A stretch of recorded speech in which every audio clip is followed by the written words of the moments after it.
Hello and once again welcome back to our YouTube channel JK Knowledge। Fundamental of physical geography का नया chapter मैंने आपको start करवाया था। उसमें एक थ्योरी जो थी ओरिजिन और एवोल्यूशन ऑफ अर्थ के बारे में जो हम पढ़ रहे थे, एक थ्योरी नेबुलर हाइपोथेसिस की हम डिस्कस कर चुके हैं ऑलरेडी। आज जो है मोस्ट इंपॉर्टेंट थ्योरी हम डिस्कस करने वाले हैं, वो थ्योरी है कौन सी, यहाँ पे मैंने नोट करके रखा हुआ है, वो थ्योरी है big bang theory. Big bang theory widely accepted theory है, सबसे ज्यादा इस थ्योरी को माना जाता है। किसके रिलेटेड ये थ्योरी है? Related to the origin of the universe के। यूनिवर्स जो है ये कैसे बना होगा। अब यूनिवर्स कैसे बना होगा, अब बिग बैंग थ्योरी इसमें क्या कहती है, सबसे पहले मैं आपको समझा रहा हूं। आप पूरी कंसंट्रेशन मेरी तरफ रखें, आप पहले समझे, बाद में यहाँ पे व्हाइट बोर्ड पे मैं नोट डाउन करूंगा, आप इसे नोट डाउन कर लेना। अब बिग बैंग थ्योरी में ओरिजिन ऑफ द यूनिवर्स के बारे में क्या कहा गया? बिग बैंग थ्योरी कहती है कि स्टार्टिंग में जो यूनिवर्स था वो किसकी शेप में था? एक टीनी बॉल की शेप में था। अब इस बॉल की वॉल्यूम कितनी थी? इनडेफिनेट वॉल्यूम थी, अनडेफिनेट वॉल्यूम हमें नहीं मालूम। अब इस बॉल की जो वॉल्यूम थी, अब जितनी भी एनर्जीज हैं यूनिवर्स की, जितना भी मैटर है वो सारा इकट्ठा होके इस टीनी बॉल में आ गया था। अब क्या हुआ, ये करोड़ों साल पहले की बात है। अब ये होता है कि ये टीनी बॉल क्या होता है, टीनी बॉल वायलेंटली क्या होता है, एक्सप्लोड होता है।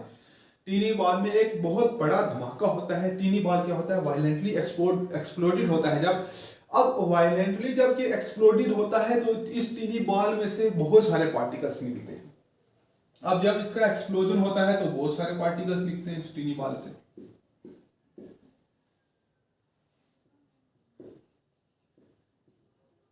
अब जब इससे बहुत सारे पार्टिकल्स निकलते हैं, उसको ना कोई समय था, समय की कोई सीमा नहीं थी।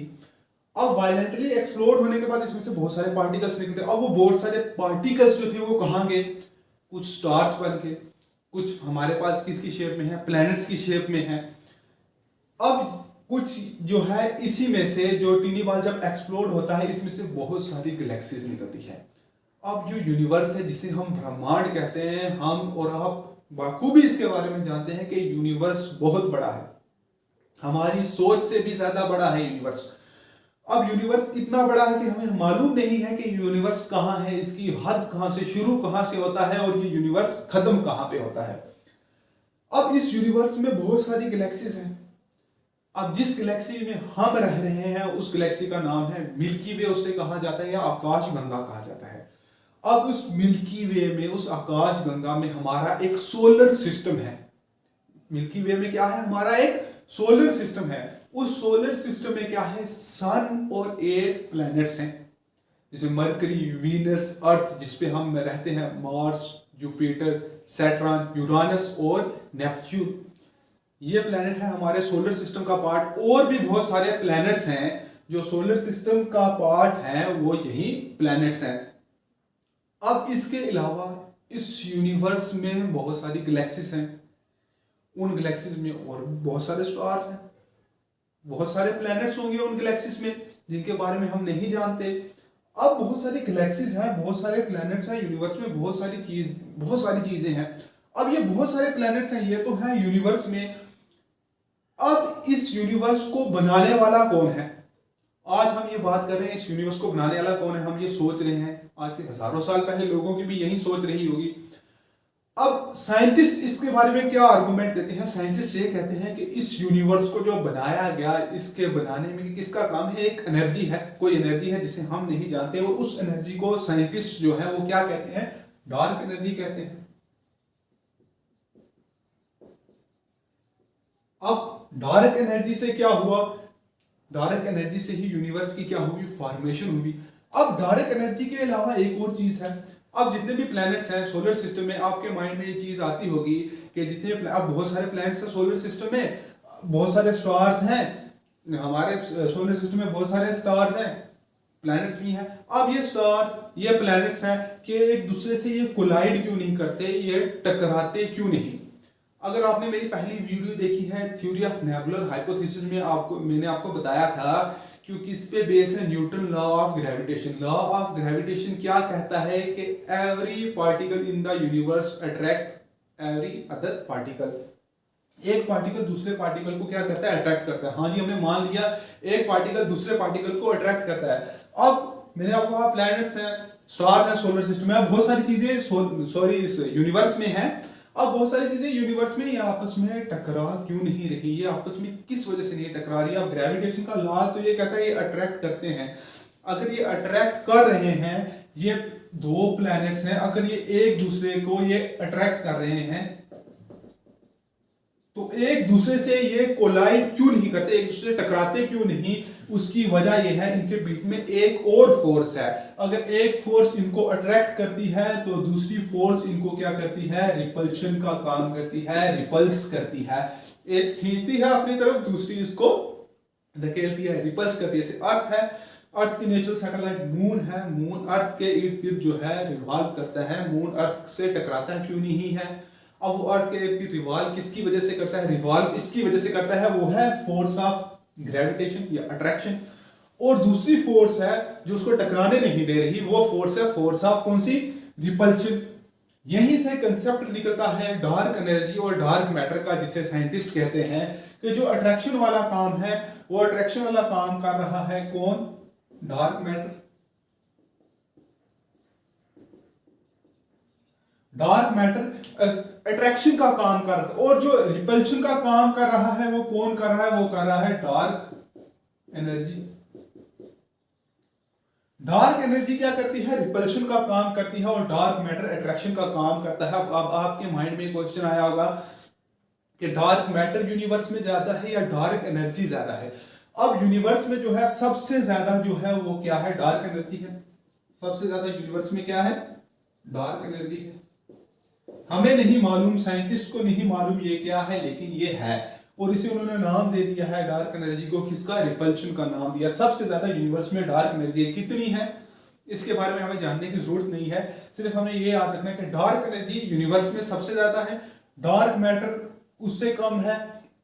और उसके बाद जो यूनिवर्स एक्सप्लोर किया है आज तक, जो साइंटिस्ट ने यूनिवर्स एक्सप्लोर किया वो कितना होगा, 100 का कितना परसेंट होगा, 10 होगा, 20 होगा, 30 होगा, 50 होगा। जितना भी यूनिवर्स आज तक एक्सप्लोर हुआ है, जिसे हम एक्सप्लोर कर पाए हैं, जो भी चीजें हमारे पास है, हमारे पास मोबाइल्स हैं, इंफ्रास्ट्रक्चर्स हैं, बिल्डिंग्स हैं, जितना भी अर्थ का एरिया है, जितने भी प्लैनेट्स जिन्हें हम एक्सप्लोर कर चुके हैं, वो सारा यूनिवर्स का कितना है, एक्सप्लोर यूनिवर्स जो है वो कितना है, वो सिर्फ 5% है। 4 और 5% होगा जिसे एक्सप्लोर किया है, 4 है या 5 है, एक अप्रोक्सीमेट फिगर है, क्या है कि 5% है। और बाकी जितना जो बच गया वो क्या है, सबसे ज्यादा मैंने आपको कहा क्या है, डार्क एनर्जी। मैंने आपको बता दिया डार्क एनर्जी किसका काम करती है, डार्क एनर्जी रिपल्शन का काम करती है। और उसके बाद उससे कम जो है वो क्या है, डार्क मैटर है। अब जो ये मैं आपको बिग बैंग बता रहा था, मैंने आपको क्या बताया, ये सारे कंसेप्ट्स आपको समझाने जरूरी थे। आपको ये कंसेप्ट समझ में आएंगे, आप थ्योरी जो मैं लिखाऊंगा आप वो लिखेंगे, आपको समझ भी आ जाएगी। या अगर आप कोई भी बुक और रेफर करना चाहते हैं, वहां से पढ़ना चाहते हैं, आपने ये चीजें पढ़ी होगी तो आपको ये थ्योरी पढ़ने में आसानी होगी। डार्क एनर्जी है, डार्क मैटर है। मैंने क्या कहा आपको, सबसे ज्यादा क्या है, डार्क एनर्जी और डार्क मैटर। अब मैं यूनिवर्स की बात कर रहा था, मैंने आपको कहा कि बॉल वायलेंटली एक्सप्लोड हुआ और उसमें से बहुत सारे पार्टिकल्स बाहर आए, बहुत सारी गैलेक्सीज बनी, और उन गैलेक्सीज में कितने प्लैनेट्स होंगे हमें नहीं मालूम। हमारी गैलेक्सी है मिल्की वे, मिल्की वे में क्या है, सोलर सिस्टम मैंने आपको बताया, अर्थ है यहाँ पे, सन है, मरकरी, वीनस, जुपिटर, मार्स, और ये सारे प्लैनेट्स कहाँ पे हैं, मिल्की वे में हैं। और बहुत सारे और भी बहुत सारे सोलर सिस्टम होंगे हमें नहीं मालूम, बहुत सारी गैलेक्सीज हैं। अब मैंने आपको ये कहा कि उसको एक्सप्लोजन की वजह से बनी। अब साइंटिस्ट इसके बारे में क्या आर्गुमेंट देते हैं कि हम कैसे मान लें कि एक्सप्लोजन हुआ है। उस वक्त जो एक्सप्लोजन हुआ था आज से करोड़ों साल पहले, जो धमाका हुआ था, उसका असर आज भी है। और साइंटिस्ट ने बाकी दूसरी गैलेक्सीज में देखा है कि वो दूसरी गैलेक्सीज क्या है, एक्सपेंड हो रही हैं। गैलेक्सीज क्या हो रही हैं, आज भी वो गैलेक्सी एक्सपेंड हो रही है। साइंटिस्ट कहते हैं आज भी उस धमाके का इतना असर है कि जो गैलेक्सीज है बाकी वो क्या हो रही है, एक्सपेंड हो रही है। यूनिवर्स क्या हो रहा है, यूनिवर्स इज एक्सपेंडिंग। यूनिवर्स अभी भी क्या हो रहा है, यूनिवर्स एक्सपेंड हो रहा है।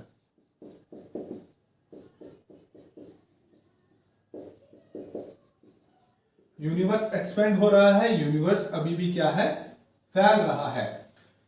और डार्क एनर्जी और डार्क मैटर, मैंने आपको कहा सबसे ज्यादा जो है यूनिवर्स को बनाया किसने, साइंटिस्ट ने कहा यूनिवर्स बना, एक फोर्स थी, एक एनर्जी थी जिससे ये यूनिवर्स शेप में आया। वो एनर्जी कौन सी थी, वो डार्क एनर्जी थी। और डार्क एनर्जी ने, मैंने आपको बताया कौन सा काम किया, रिपल्शन का काम किया।